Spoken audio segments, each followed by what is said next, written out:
Olá, hoje nós vamos dar sequência ao estudo de Judas, onde estamos tentando localizar no livro de Judas algumas características que apontem para a vinda do Senhor Jesus. Nós vimos no primeiro estudo que ele utiliza a expressão dos últimos dias, um momento onde pessoas zombariam daquilo que é santo, e nós temos então caracterizado esse momento como um momento que temos vivido, né? Temos visto tantas coisas acontecerem e sentido realmente que estamos nos fins dos dias, nos últimos tempos. E hoje, no nosso segundo estudo, nós vamos tentar abordar um pouco a respeito da menção direta que Judas faz a respeito do anjo Miguel, Arcanjo Miguel. E o que o Arcanjo Miguel teria a ver com esse contexto da vinda de Jesus e dos fins dos tempos?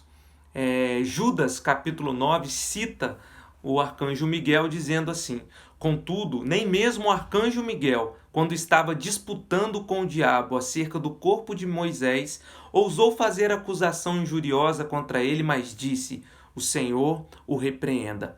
Esse texto revela algo que é até uma curiosidade que muitos não sabem. Judas tem essa revelação de algo que nem é revelado no Antigo Testamento, que fala desse momento quando Satanás luta com o próprio arcanjo Miguel para ver quem iria ficar com o corpo de Moisés. É verdade, se você estudar, no povo judeu não há registro de um túmulo ou dos restos mortais de Moisés, né? E a explicação disso a gente pode até fazer um outro vídeo mais na frente com algumas discussões a respeito disso, o porquê dessa luta de Satanás e Miguel para ver quem iria ficar com o corpo de Moisés. O fato é que essa luta aconteceu e os restos mortais de Moisés não foram encontrados ou não ficaram aqui na terra, né? Mas o que isso tem a ver com o tempo do fim? Miguel é um principado, é um arcanjo dentro da hierarquia dos anjos. Existem vários tipos de anjos. Temos os serafins, os querubins, anjos, arcanjos. E dentro dessa hierarquia de principados e poderes, príncipes, né, de anjos, Miguel tem uma posição altíssima. E ele está muito associado com a nação de Israel. Nós temos um exemplo claro no livro de Daniel, que diz assim, Daniel capítulo 10, do versículo 13 ao versículo 14, diz assim: mas o príncipe do reino da Pérsia me resistiu durante 21 dias.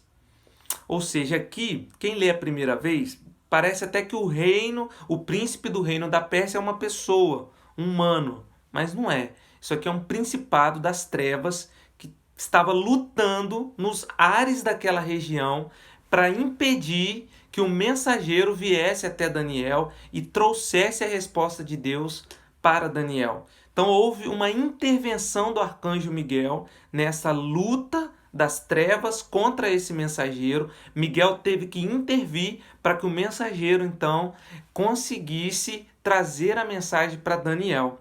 E continua o texto: mas o príncipe do reino da Pérsia me resistiu durante 21 dias. Então Miguel, um dos príncipes supremos, veio em minha ajuda, pois eu fui impedido de continuar ali com os reis da Pérsia.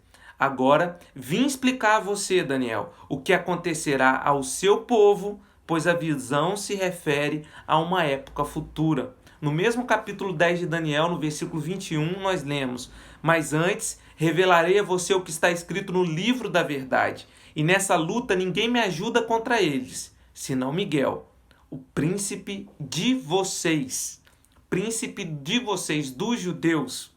Ou seja, Miguel, o arcanjo Miguel, ele está associado com as regiões celestes de Israel.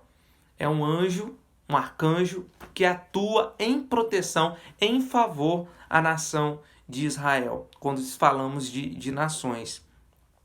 Daniel capítulo 12, versículo 1, também tem uma menção a Miguel que diz: naquela ocasião, Miguel, o grande príncipe que protege o seu povo, o povo de Israel, se levantará. Haverá um tempo de angústia como nunca houve desde o início das nações até então. Daniel capítulo 12 também é um contexto sobre o fim dos tempos. E aqui diz que Miguel se levantará em favor do povo de Israel, em favor do povo de Deus.